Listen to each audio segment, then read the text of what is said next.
The Aether Symphony, Eric P. Dollard, Whittaker, and the Music of Creation.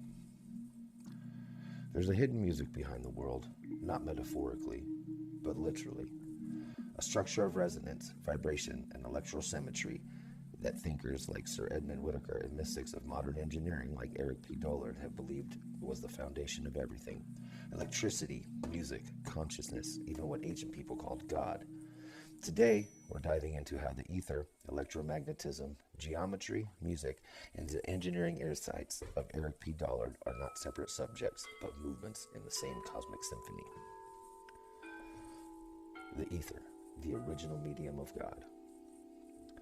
Before modern physics shut the door on the word ether, scientists and philosophers spoke of it freely, a living, dynamic medium that fills the space and carries light, electricity, and thought.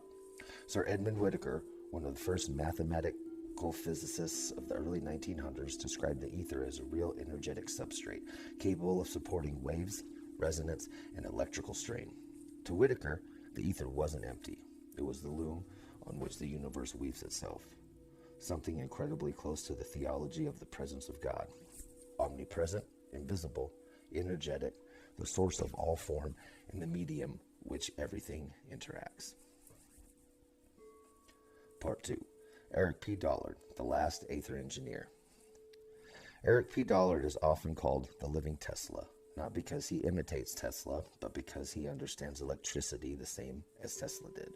To Dollard, electricity is not electrons. It's a living musical process, a four-quadrant Aether phenomenon of tension, comprehension, induction, and counter-induction. He treats electrical networks like musical instruments, full of harmonics, overtones, and resonant structures. Dollard says, quote, "There is only one electricity, and it is the same process behind music, radio, Tesla, and the structure of the universe," unquote. This is why his work, with longitudinal waves, cosmic induction, generators, and transmission lines, analogs, look more like symphonic engineering than modern electronics. Part 3. The universe as a symphony. If the ether is the medium, then resonance is its language, and the electricity is its music. Every force in physics reduces to oscillation. Every atom is a standing wave. Every field is a note of a larger chord.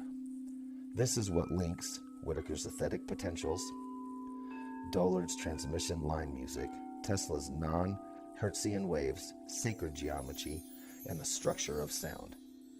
Everything is vibration, but not random vibration. Harmonic vibration, structured by mathematics and mirrors the symphonic models and modes of classical music. Part 4. Music and electricity are the same thing. Eric Dollard famously said, quote, "Music is electricity. Electricity is music," unquote. Here's what he meant. 1. Both are vibrations. Music vibrates air. Electricity vibrates the ether. 2. Both rely on resonance. An LC circuit in electronics is literally a musical oscillator. 3. Both form harmonics. High-frequency overtones in music and high-frequency modes in electrical networks are the same mathematics. 4. Both create standing waves. A guitar string equals a resonant transmission line. 5. Both follow sacred geometry. Sound makes Chladni patterns. Electricity makes Lesauges patterns and harmonographs, both expressions of mathematical beauty. So when Dollard analyzes the power system, he hears it like a composer reading sheet music. Part 5. God, Ether, and Electromagnetism. In many mystical traditions, the divine is described as pure light, pure presence, a field that sustains all things, a vibrational source, the word or primordial sound. Physics calls this the field. Electrical engineering calls it the dielectric. Plasma physics calls it the universal medium. Whittaker called it the ether. MacModi called it the universal frequency.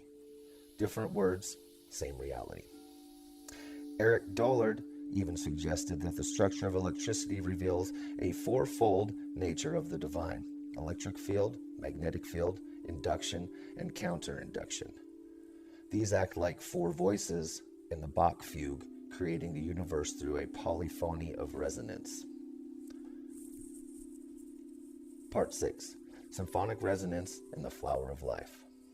The flower of life, for example, is identical to phase relationship in AC power, phasor or rotational diagrams, plasma toroidal confinement, quantum harmonic wells, and standing wave lattice structures. So sacred geometry isn't symbolic, it's electrical.